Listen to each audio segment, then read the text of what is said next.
Paul Ram is right, we're giving you a little more difficulty by not having the air conditioning so strong. I'm delighted to be with you.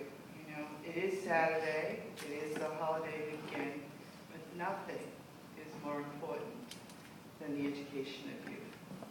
So I'm happy to take time to be with you, and I'm happy that you're here on this 4th of July celebration weekend. The United States celebrates young independence in some ways, little more than 200 years of independence from the British. But I always think each year, and this is why we call it the Freedom Festival, what we're celebrating is the opportunity to remember in a country of great wealth and great plenty and of many, many cultures. We pride ourselves on being a country that welcomes people from all over the world, and I think tries to create something new from that welcoming. There's always a challenge about being assimilated into the United States culture. I remember in 1982 coming back on a plane, having just visited China with two young men who were coming to school here. And having spent a month in China, I thought, what will they think when they go to the Stop and Shop? Because they come from a country where they could not have all of the things that we have. I was seeing it through their eyes. And I think many people who grow up in the United States who have not had the opportunity to see the circumstances of the rest of the world sometimes don't appreciate how fortunate we are. But our ability to grow and thrive as a country requires us to remember what our freedom is about. It's about rights, individual rights, but individual responsibilities. If we do not balance those things, then we will not have a true free country. I do believe that individual freedom is the freedom to pursue your dream, as our young man said, and to make the decision never to give up on your dream. This is an institution that tries to make it possible for people of all cultures and people of all economic circumstances to pursue their dreams. I often say, I don't want the lack of affordability to be the reason why you can't come to this university. So we go to extraordinary measures to provide scholarship support, and I'm sure working with my good colleagues, we can find a way that might be helpful to these refugee students to find a way to come to university here and to I don't have the solution worked out today, but one great thing about being the chancellor of the university is you work with a lot of creative people, and they help us think about what's possible. I'm one that always believes when you see a glass that's half full, you say it's half full, it's not half empty. So you have to find a way to do the things that you would need to do. So I'm happy that you're here at this camp because I see it's celebrating learning, but it's celebrating your values and your Indian culture. One of the reasons why I was so happy to support the Center for Indic Studies is we in the United States, as I said, don't always appreciate what we have. And while I want you to be fully American, I want you to not lose your culture, because that is the gift that you bring to us. In the world we live in today, the United States cannot be the all-powerful, isolated country.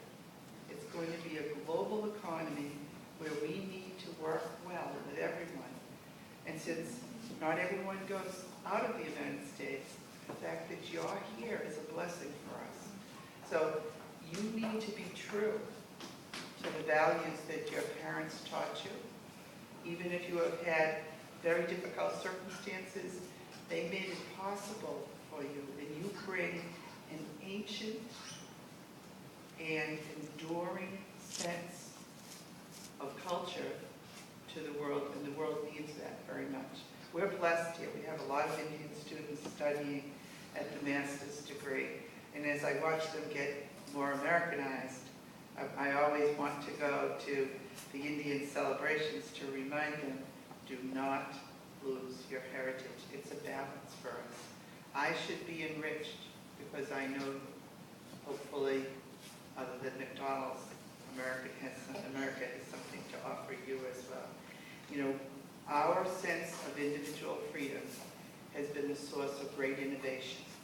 And universities are a place that say to people, you can think an idea that nobody's thought before. You can create something that nobody has thought of before.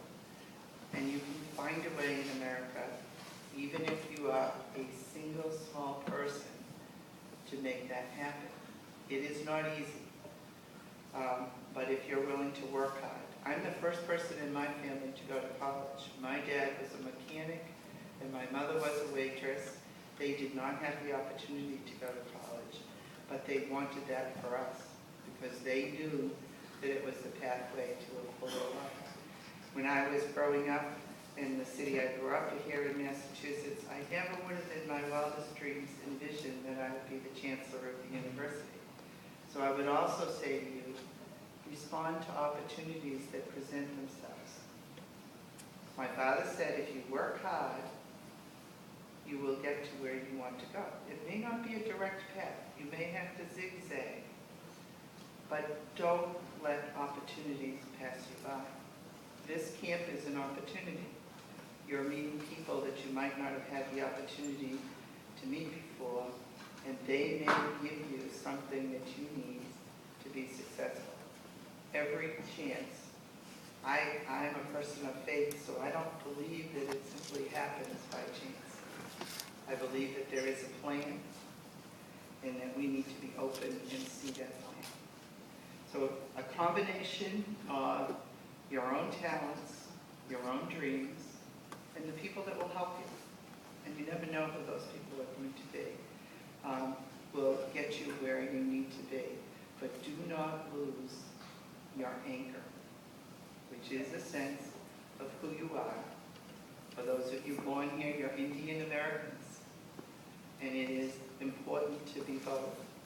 For those of you who are refugees coming first to the country, don't let us convince you you have to give up who you are. Convince us that who you are has something important to contribute to this mixing pot. You know, you hear now in the United States all this debate about immigrants. We're letting them in, letting them out, not letting them do certain things. We're forgetting who we are as a country.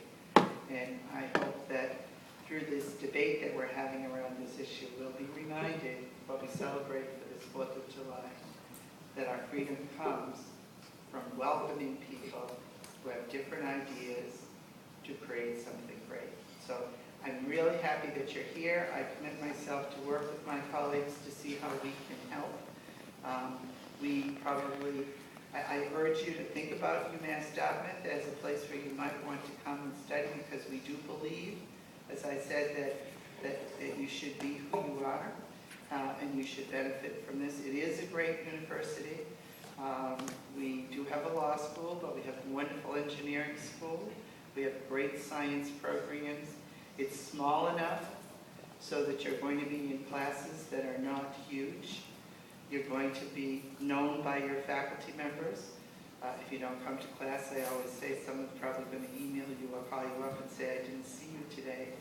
Not like being some universities where there are 300 people in a room and they're not sure if you're there. We have something to offer. If it's a good fit for you, think about us and let us help you to pursue your dreams. So thank you for coming.